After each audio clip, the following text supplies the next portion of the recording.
A couple of my subscribers had informed me about this story right here, and it is coming out of Clive, Iowa, where you have this woman by the name of Nicole Marie Poole Franklin. And she is currently in jail right now because she ran down a teenage girl with her car because she was Hispanic. Now,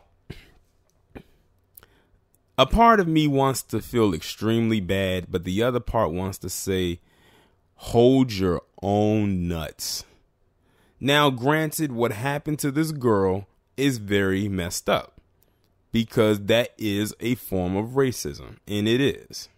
However, we have seen so many instances where a lot of people in that community have been racist towards us and have tried to be buddy-buddy and have been buddy-buddy with a lot of palm-colored people to spite us. So I will come at this from an angle where, yes, it is messed up that this did happen to this girl, and she is actually very lucky to be alive. I actually saw the picture of the girl while she was laid up in the hospital. I'm not going to put that picture on the screen. But have you noticed how this woman looks on the screen? Excuse me, the woman that hit her. She has a smile on her face in her mugshot.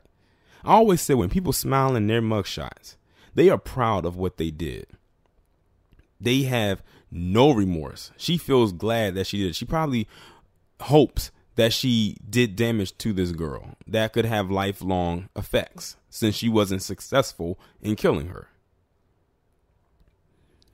It says Clive police said 42-year-old Nicole Marie Poole Franklin is facing an attempted murder charge. She is accused of hitting the 14-year-old girl with her car on December 9th as the victim walked into Indian Hills Junior High School. During a press conference Friday, police said Franklin left the scene following the crash. She was arrested Thursday and taken to the Polk County Jail. Police also said Poole admitted to hitting the girl intentionally and tried to kill her because she was Mexican. She went on to make other derogatory statements about Latinos. The girl suffered several injuries. KCCI reports she is out of the hospital. To the brown community, now you see what we see. To be honest, I think you've always seen what we've seen, but you, like I said, you've become too cozied up with the palm-colored community for so long that it blinded you to that. Now, I'm not going to sit here and say that you're all like that, but as a collective, it's too many. I hope the girl recovers fairly well. She's out of the hospital, so that means that, you know, she's recovering good even without having to have round the clock care in a medical facility. I'm glad that they got this woman off the street. And I've come to notice that Iowa, like a lot of those Midwestern rural places like Iowa and Idaho, that's no place to be, mainly for a non-white person. Now, if you're Asian, you might get away with it. But for the most part, if you are black or Hispanic or Latino, I've noticed that's not a place that many of us would thrive. If you remember what happened in Idaho a couple years ago with that black boy who was disabled, and they basically, I can't even really say it on this video because it was so disgusting and disturbing. But let's just say it involved a wire hanger, and none of those guys that did that to that boy got any type of real punishment.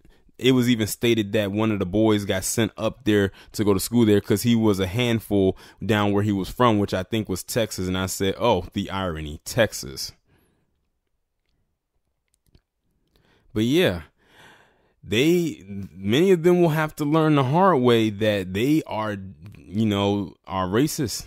Some of them don't realize it, but they are. And I think one reason why is taking me there with this one is because of what came out recently with Camila Cabello and those posts that she made, when she was 15. But like I said, I do hope the girl makes a good recovery. I'm glad she didn't die, because that she definitely could have, because getting hit by a car, and this woman just chased her down just because she was Mexican or Latino, however they want to put it. But one other thing before I end this video, when it comes to holding their own nuts, they're going to have to do it. So if they want to protest against this woman or they want justice done for her, they're going to have to rally together as a community of their own and do it we can't afford to be the one holding the water for everybody else anymore. That's the mindset we need to go into 2020 with. We need to hold our own crap and let everybody else hold theirs. Because for too long, we've been the mule for everyone, and we had to put all of our stuff on the back burner. I'll talk to you all in the next one.